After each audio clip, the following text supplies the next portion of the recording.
ya mayar da wa'azinsa zai kira sunan mahaifin annabi Ibrahimu ya zaga. A musulman da an samu haka. To shin idan mutum ya ware manzana sallallahu alaihi wasallama ya ɗauke shi ya ce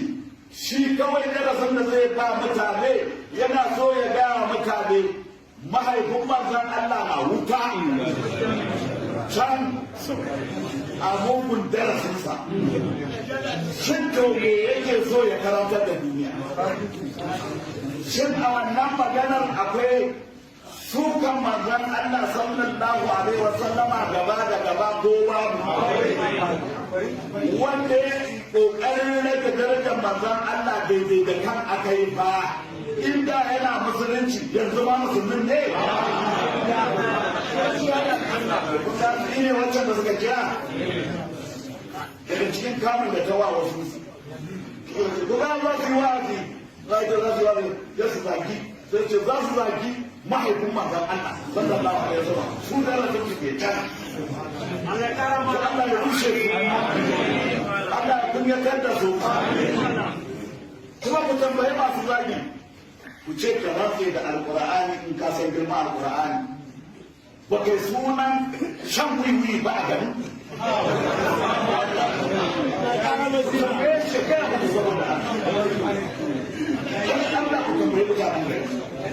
baya cikin ƴan shan wiwun da nan su ba ku tambaya wataƙila ya rantsa da ana ce a shi baya ciki ya ce baya ciki to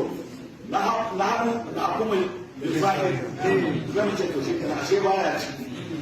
yau ta a ga aukar da aka ta kai ta yan wiwi wanda ka kai ba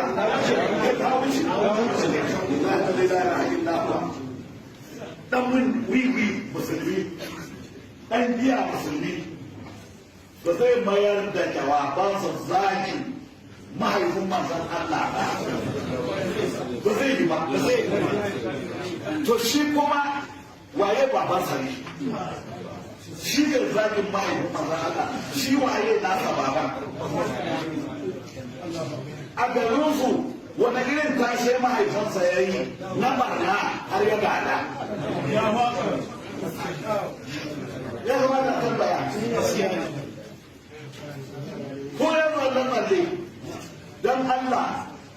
ku san wanda za ku baiwa kunnuwanku ku ji maganarsa amma a ciki ku rabu da ne yunkurin sai ya nakasa mahaifin manzan Allah wai shi ne da rasu buga wanda ya kare Allah ka kara mana kariya mazala sallallahu alaihi wa sallam shugabancin annabawa shugaban manzanni tun kafin zuwan musulunci mushrikan maka suka kira shi Muhammadul Amin Muhammad al'amin mai rukun amana shi kuma yana kokarin ya soki gidan ko shi ne nasa karatun a makarantar shaidan ka karanta kuma ba wani ikon Allah ba ka hana